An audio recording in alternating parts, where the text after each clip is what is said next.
Hey there, fellow knowledge seekers. Get ready, because today we are diving deep into some seriously big changes. We're talking about how value is created, who owns it, and honestly, where you fit into it all. I mean, we're talking shifts so big, they kind of make the whole internet boom look like, well, dial-up. And we're not talking about some distant future either. This is all happening right now. I mean, think about it. People are building these multi-million-dollar DAOs almost overnight. If that kind of collaborative creation is possible, why are you still trying to do everything on your own? Exactly. And it's not just about what we're building. It's about how we earn, how we own things, how we protect our future. That old work for money model, it's fading fast. So this deep dive, we're going to really explore how digital assets are flipping the script, making them work for you, not the other way around. And it's not like we're just making stuff up here. We've got a ton of sources for this. NFT guides, financial tech trends, even a pretty wild political twist that I think is going to make you rethink a lot of things. Ooh, I do love a good plot twist. But first, let's head over to South Korea. It seems XRP trading there is going absolutely bonkers, surpassing even Bitcoin. It's like a crypto earthquake. And we need to understand what's causing these tremors. Yeah, it's definitely unusual. South Korea has always been pretty into crypto, but the surge in XRP, it's all happening against this backdrop of political instability. It seems like investors are hedging their bets a little, looking for alternative assets that might be able to survive the storm, and XRP. With its potential for quick gains, well, it's attracting a lot of speculative trading. So it's not just about the tech itself, it's about how global events can really impact the financial world. Makes you realize how fast things can change and why staying informed is so important. Absolutely. Staying informed is like your first line of defense against being caught off guard. Speaking of staying ahead of the curve, let's talk Bitcoin. Our sources lay out 5 ways that Bitcoin can boost your financial freedom, and I think these really get to the core of what this whole deep dive is about. I'm listening. Okay, so first up, protection against inflation. We all know governments love to print money, right? And that devalues what's already in your pocket. But Bitcoin's limited supply, 21 million coins max, that makes it a potential shield against this constant, erosion of your buying power. Yeah, that limited supply is really key. It's the bedrock of Bitcoin's value, like digital gold, a finite resource in a world of, well, endless fiat currency. And that leads right into point 2, financial inclusion. For people who can't access traditional banking, Bitcoin is a way to participate in the global economy on their own terms, no more needing permission from a system that might have excluded them before. It's about self-sovereignty, having control over your own financial destiny, and that's a powerful concept, especially in a world where traditional systems, well, they often fail to serve everyone equally. Point 3 is all about control. Yeah. With Bitcoin, you're cutting out the middlemen, the banks, the institutions that slow everything down and charge fees for everything. You're in charge. And that really aligns with this idea of building your own future. Absolutely. It's about owning your financial decisions, not being at the mercy of, well, third parties. And freedom often comes with opportunity. Which leads us to point 4, wealth preservation and growth. Look, Bitcoin has definitely been on a roller coaster ride, no doubt. But if you understand its volatility and play the game strategically, it can be a path to building financial security, potentially even escaping the rat race altogether. Of course, any investment comes with risk. It's all about due diligence, educating yourself, not jumping in blindly, but the potential is definitely there. Right, knowledge is power, especially in this space. And finally, point 5, censorship resistance. No government, no institution can freeze your Bitcoin or block your transactions. That's a level of autonomy that's hard to find in the traditional financial system. It's a crucial distinction, especially in a time when censorship and control are increasing. Bitcoin offers a way to safeguard your wealth and maintain that financial sovereignty. Okay, so we've got Bitcoin disrupting the financial system. But here's a plot twist you might not see coming. Donald Trump, former crypto skeptic, is now fully embracing it. And I mean embracing it. This is where the story takes a very interesting turn. Right. This isn't just some quiet endorsement. Trump has gone all in, launching not 1, but 2 meme coins. Trump. And wait for it, Melania. You can't make this stuff up. Yeah, it's definitely got people talking, and it seems to be part of a bigger strategy. He's also pushed them for crypto-friendly policies, signing an executive order for a crypto working group, easing restrictions on banks holding crypto, even appointing a crypto czar. It's like he's finally realized the power of this movement, and he wants to ride that wave. It seems that way. But this whole shift has created a real mix of reactions. Some people are applauding it. They see it as a way to help the industry grow, while others are raising concerns about conflicts of interest. and even potential corruption. I mean, after all, when a powerful figure like Trump is directly benefiting from crypto while also influencing policy, well, it raises some serious ethical questions. It's like a high-stakes poker game, and we're all trying to figure out who's bluffing. Exactly, and it highlights how important critical thinking is. And being able to analyze things carefully, we need to look beyond the hype and really evaluate the potential consequences of all these developments. Okay, let's take a step back from the political drama for a minute and focus on something a little more down to earth, how technology is changing the way we manage our money. We're talking about personal finance tools that can empower everyone, no matter their background or income level, to take control of their finances. This is where it gets real for our listeners. It's about turning these big ideas into practical steps they can actually take to improve their financial well-being. Exactly. And the good news is there are so many resources out there to help you do just that. We're talking about personal finance apps. Yeah. They make it easier than ever to track your expenses, create budgets, set financial goals. These apps are like having a financial advisor in your pocket, guiding you towards a brighter future. What's great about these apps is they make personal finance less complicated, more accessible, even fun. They kind of turn it into a game and give you personalized insights, helping you make smarter decisions with your money. Right. It's like having a financial fitness tracker, keeping you motivated and on the right path. And then there are online budgeting tools that go even further. They offer personalized recommendations, even financial education resources to help you level up your money management skills. It's all about empowering individuals to break free from debt and achieve their financial goals. And let's not forget about automation. We can automate bill payments now, direct deposit, all those tedious money tasks, freeing up our time and energy for the things that really matter. It's like having a personal assistant who takes care of all the boring stuff, so you don't have to. It's about streamlining and simplifying your financial life, reducing stress, and creating that sense of ease and control. Now, let's get to the core of how people are using digital assets to create value in totally new ways. We're talking about NFTs, non-fungible tokens. I know they can seem confusing at first, but trust me, this is where things get really interesting. NFTs are a perfect example of how blockchain technology is changing the game. They're rewriting the rules of ownership and value in the digital world. Absolutely. So, for those who are new to all this, let's break it down. NFTs are unique digital assets, kind of like a digital fingerprint. Each one is one of a kind and can't be copied. They represent ownership of something, whether it's a piece of art, a collectible, a virtual world item, or even real-world stuff like real estate. And what makes NFTs so groundbreaking is they solve a problem that's been around in the digital world for decades, proving ownership of digital things. Before NFTs, it was basically impossible to say for sure who owned a digital file. Yeah, because copying is so easy. It's like, how do you prove you own the original of a digital image when anyone can just copy and paste it?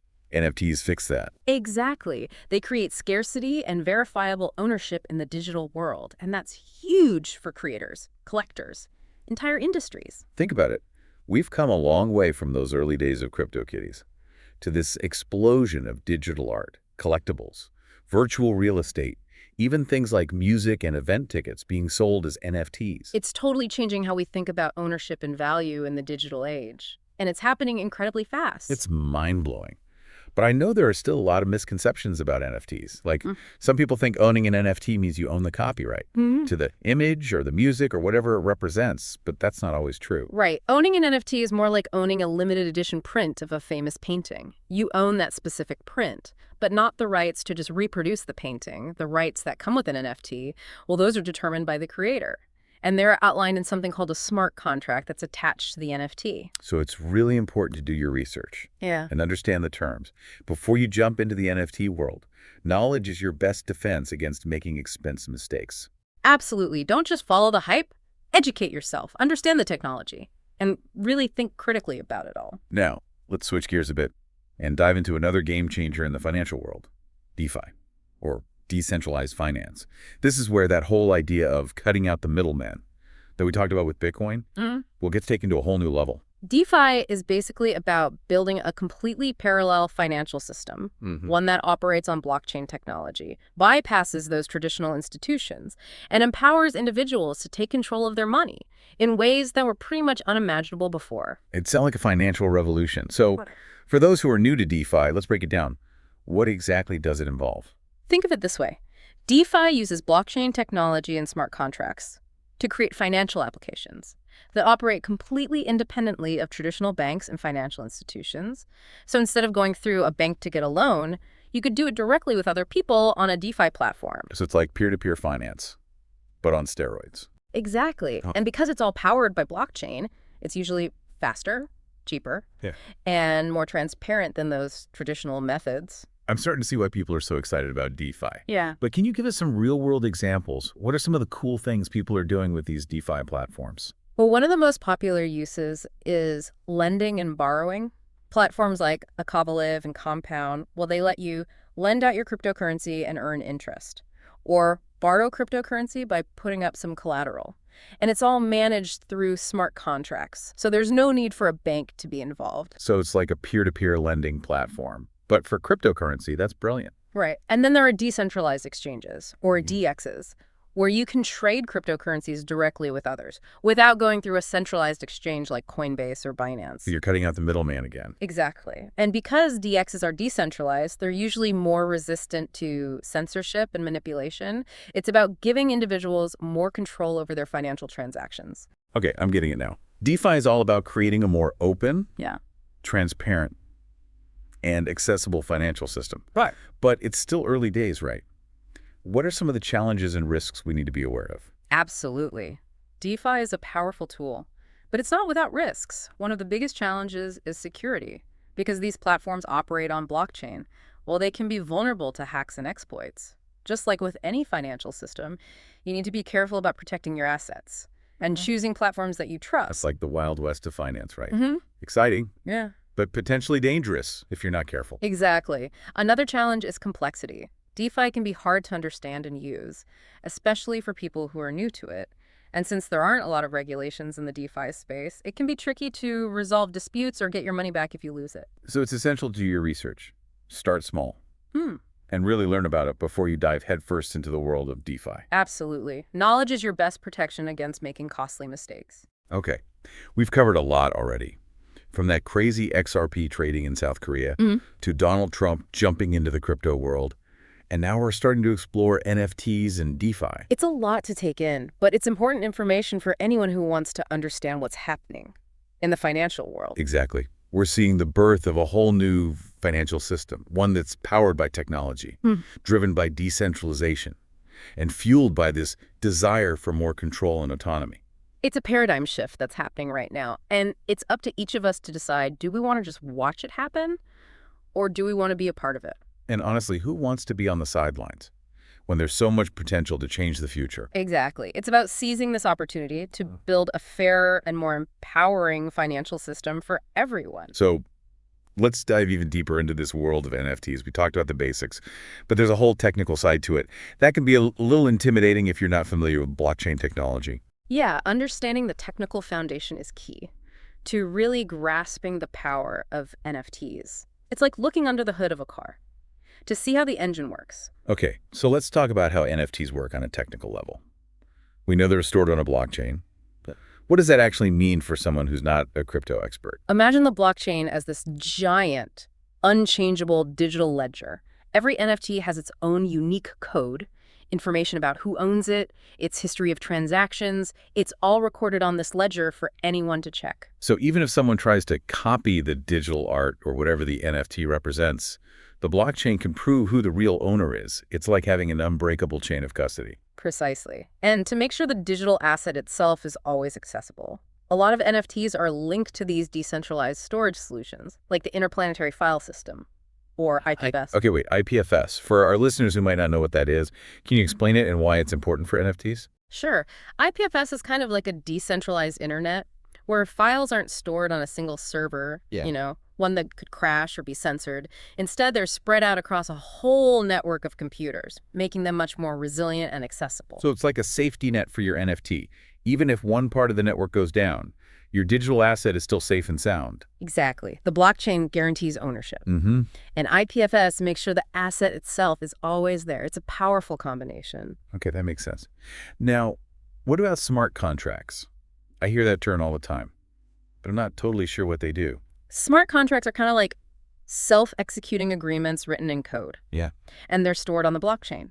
They automate actions that are connected to an NFT. So for example, when you buy an NFT, the smart contract automatically transfers ownership to you. And it could even trigger a royalty payment to the original creator. Wait, so creators can keep making money from their NFTs, even though they've sold them? That's right. It's a game changer for artists, musicians, anyone creating digital content. They can finally capture the full value of their work, even in the secondary market. That's incredible. It really empowers creators. Okay, so we've got blockchain for proof of ownership, IPFS for secure storage, and smart contracts for automation and royalties. It's a pretty amazing system when you think about it. It really shows the power of blockchain technology and how it can change how we interact and do business online. But I gotta admit, it still sounds kind of daunting from a user's point of view. How do regular people actually buy and store NFTs?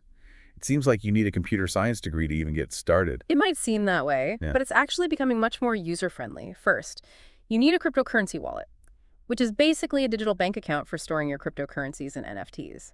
There are different types of wallets, like software wallets, web wallets, and hardware wallets, each with its own level of security and convenience. So it's like choosing the right bank account or payment app for your needs. Exactly. And once you have a wallet, you can check out NFT marketplaces. These are online platforms where people buy and sell NFTs. Popular ones include OpenSea, Rarible, and Foundation. It's like eBay or Etsy for digital assets. You're listening to Echoes of Insight, where we dive deep into the topics shaping our world, from the planet and politics to health, consciousness, economy, and alternative lifestyles. If you're enjoying the journey, make sure to subscribe and share this podcast with others who love exploring new perspectives. So it's like browsing an online store, except you're buying digital ownership represented by these NFTs. Precisely. And just like with online shopping, it's super important to do your research. Choose trustworthy marketplaces, but watch out for scams. Right. Buyer beware, Yeah. as always. Okay, so once you buy an NFT, it goes into your digital wallet, much like you'd store cryptocurrency. But why are NFTs so valuable? I mean, what's the big deal about owning a digital token that represents something digital? That's a great question. And it gets to the heart of why NFTs are so disruptive. For a long time, digital files could be copied and shared endlessly, making it really hard to establish real ownership and scarcity. Yeah, it's like the difference between owning an original painting Yeah. and having a print of it. The print might be nice, but it doesn't have the same value as the original. Exactly. NFTs bring in this concept of digital scarcity, which means that even though the digital file can be copied, the NFT that represents ownership, well, it stays unique and valuable. So it's not just about owning a digital file, it's about owning the authenticated original version. Yeah. It's like having a digital certificate of authenticity. Precisely. And this has huge implications for creators, collectors, and whole industries. It's changing how we think about value and ownership in the digital world. Okay, can you give me some examples of how NFTs are being used, besides just art and collectibles? Absolutely. In the music industry, artists are using NFTs to release new music, offer exclusive content to their fans, and even sell fractional ownership of their songs, so fans can actually share in future royalties. So it's like a new model for music distribution and how artists connect with their fans. Exactly. And in the gaming world, NFTs are being used to represent in-game items, characters, even virtual land. Players can buy, sell, and trade these NFT-based assets, creating a whole new economy within games. It's like being able to take your game assets with you, even if you switch to a different game. Exactly. And we're even seeing NFTs being used for real estate. Imagine buying a house or land as an NFT, streamlining the whole process and cutting out those middlemen. It sounds futuristic, but it's happening now. And we're really just starting to explore all the ways NFTs can be used. We're seeing experiments with NFTs for event tickets, membership passes, identity verification, even voting systems. It's amazing how far-reaching this technology could be.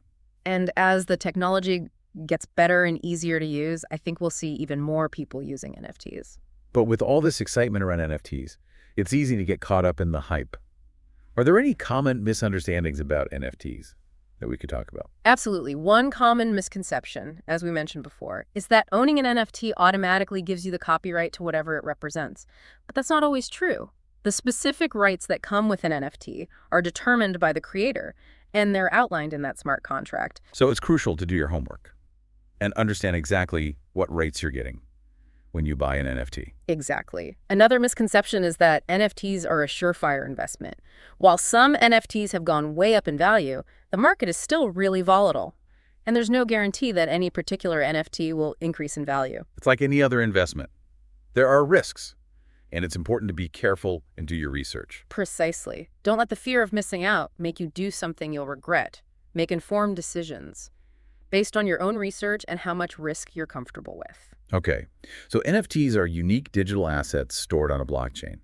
They introduce scarcity to the digital world, and they have all sorts of potential uses. But it's crucial to do your research and understand the risks. That's a great summary. Now, let's shift gears and delve deeper into decentralized finance, DeFi. We touched on the basics earlier, but there's so much more to explore. DeFi is one of the most exciting areas of blockchain innovation, and it has the potential to completely change the financial industry as we know it. Okay, so just as a reminder for our listeners, what exactly is DeFi? Can you break it down in simple terms? Think of DeFi as a set of financial tools built on blockchain that let you access financial services.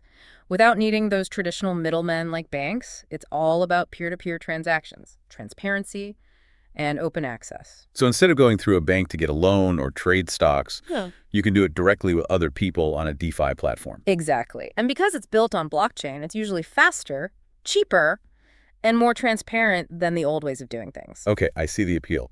But what are the key things that make DeFi so different from traditional finance? Well, one of the most important features is decentralization. DeFi platforms are usually governed by a distributed network of users, rather than a single entity. This makes them more resistant to censorship and control by any one party. So it's like taking the power away from the big banks and giving it back to the people. Exactly. Another key feature is transparency. Since DeFi transactions are recorded on a public blockchain, anyone can see them, which makes the system more accountable and reduces the risk of fraud. It's like having a public record of every financial transaction, which makes it much harder for bad actors to hide what they're doing. Precisely. And finally, DeFi platforms are typically permissionless, which means anyone can access them and participate, no matter where they are or what their background is. So it's about breaking down barriers Yeah. and creating a more inclusive financial system. I like that. Exactly. It's about empowering individuals and creating a level playing field. Okay, those are some pretty compelling features. But how does DeFi actually work in practice? What kinds of services do these platforms offer? Well, we talked about a couple of examples earlier, like those lending and borrowing platforms and decentralized exchanges. But there's a whole ecosystem of DeFi applications emerging, offering a wide range of services. Can you give us a few more examples? Absolutely. One interesting area is stablecoins. These are cryptocurrencies that are designed to maintain a stable value, usually pegged to a fiat currency like the US dollar. They're really important in DeFi because they provide a less volatile asset that can be used for lending, borrowing, and trading. So it's like a bridge between the crypto world and traditional finance. Exactly. Another interesting area is yield farming, where users can earn rewards by providing liquidity to DeFi protocols. It's a way to make your crypto work for you and generate passive income. Sounds intriguing. But DeFi still seems pretty complex, even with your explanations. Are there any resources or tools that can help people learn more about it and how to use it safely? Absolutely. There are more and more educational resources available online, including websites, blogs, and YouTube channels dedicated to explaining DeFi concepts and strategies, and there are platforms that offer user-friendly interfaces and tools to make it easier to interact with DeFi protocols. So it's like anything else in tech. There's a learning curve. But with a little effort and research, you can definitely get up to speed. Exactly. Don't let the complexity scare you off. Start small, experiment, and learn as you go. The potential rewards are worth it. Okay, DeFi sounds promising, but I'm sure there are some challenges and risks to be aware of. You're right. DeFi is still pretty new and experimental, so there are definitely some risks involved. Like what? Well, one of the biggest challenges is security.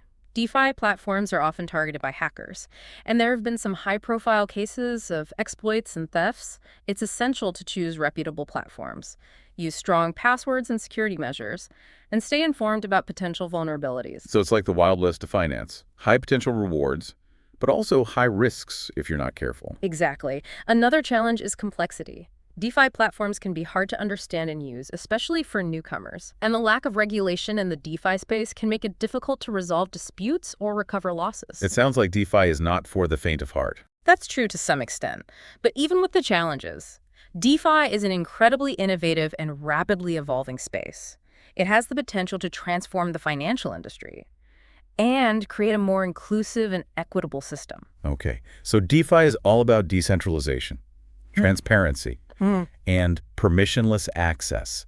It offers services like lending, borrowing, and trading, and stablecoins play a crucial role in the ecosystem. That's a great overview. But like with any new technology, there are challenges like security risks, complexity, and lack of regulation. Exactly. It's incredible how blockchain technology is disrupting both the art world and the financial industry. It's a testament to the power of innovation and the desire for more control and transparency. It's also a lot to wrap your head around. I agree. It's a complex and rapidly evolving landscape, but that's why we're here, to guide you through it and make sense of it all. Exactly.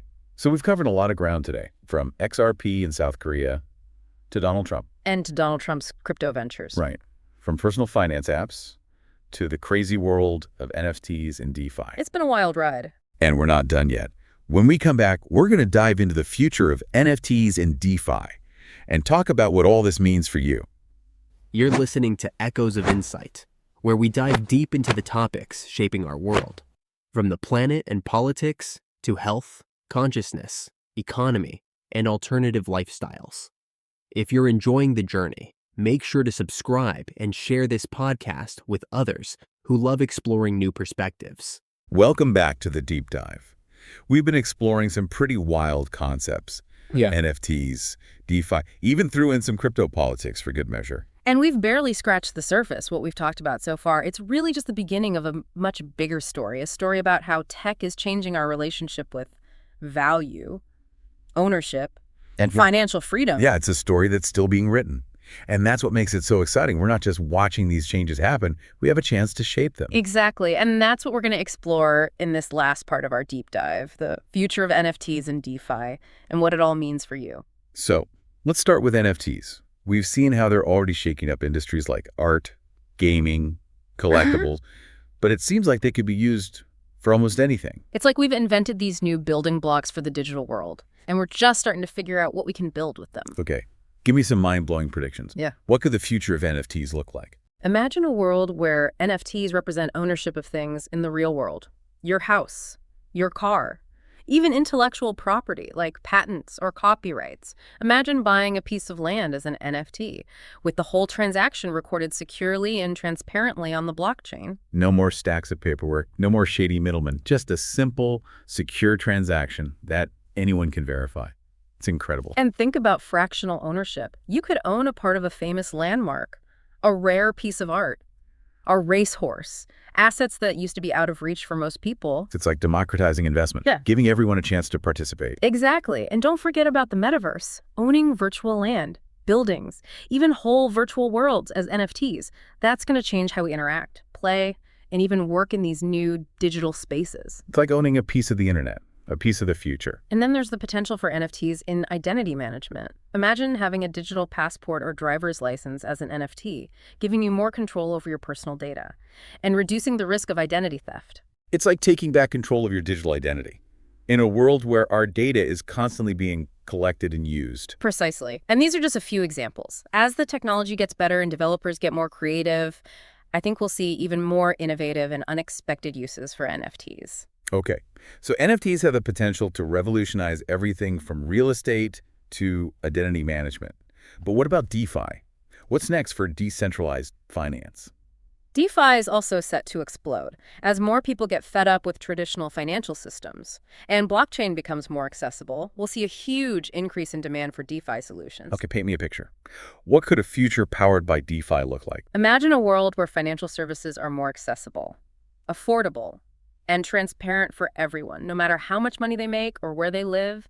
Imagine being able to get a loan, invest your money, or send payments across borders without needing permission from a bank or government. It's like a financial system designed for the people. By the people. Exactly. And DeFi can empower those who've been left behind by the traditional system, giving them access to financial tools and opportunities that they never had before. It's about building a more inclusive and equitable financial system, one that benefits everyone. And as DeFi platforms become more connected with other new technologies, like AI and the Internet of Things, we'll see even more innovative and personalized financial services. Okay, this all sounds amazing, but let's be real. There are always challenges and risks with new technologies. What are some of the hurdles that NFTs and DeFi need to overcome to really reach their full potential. You're right. We need to be aware of the challenges. As we explore this new frontier, security is crucial. As more value flows into DeFi, it becomes a bigger target for hackers. We need to develop strong security measures and teach people how to protect themselves. It's like a constant battle between security and those who want to exploit weaknesses. Exactly. Another challenge is regulation. Because NFTs and DeFi are decentralized, it's hard for governments to regulate them in the same way they do with traditional finance. We need to find a balance between encouraging innovation and protecting people. It's a delicate balance between progress and protection. And we also need to think about the environmental impact of blockchain technology. Some blockchains, like Bitcoin, use a lot of energy, which raises concerns about sustainability. It's like the dark side of the digital revolution. But there are solutions coming. Many new blockchains are being designed to be more energy efficient, and we're seeing more sustainable mining practices being developed. So the key is to find ways to use the power of blockchain while minimizing its environmental impact. Exactly. It's about finding a sustainable way forward. Okay, so the future of NFTs and DeFi is full of possibility. But there are also challenges we need to face, like security, regulation, and sustainability. Absolutely. But I believe we can overcome these challenges and create a future where these technologies empower people and create a more equitable and prosperous world. It's an exciting time to be alive, to see this technological revolution happening right in front of us. Remember those questions we asked at the beginning of this deep dive? If people are building multi-million-dollar DAOs practically overnight, why are you still going it alone? And with the era of working for money fading fast, how are you making your digital assets work for you? Those are the questions we should all be asking ourselves. The tools and technologies are out there. The opportunities are there. It's time to step up, get educated, and become an active part of this new financial system. Don't just sit back and watch as the future unfolds. Be a part of it. And remember, knowledge is power. Check out the links in our show notes. Do your own research and start building your digital future today. Thanks for joining us on this deep dive into the future of finance. Thanks for tuning in to this episode of Echoes of Insight. If you enjoyed this deep dive, don't forget to hit that subscribe button and share it with someone who loves exploring big ideas. Together, let's keep the conversation going. See you next time.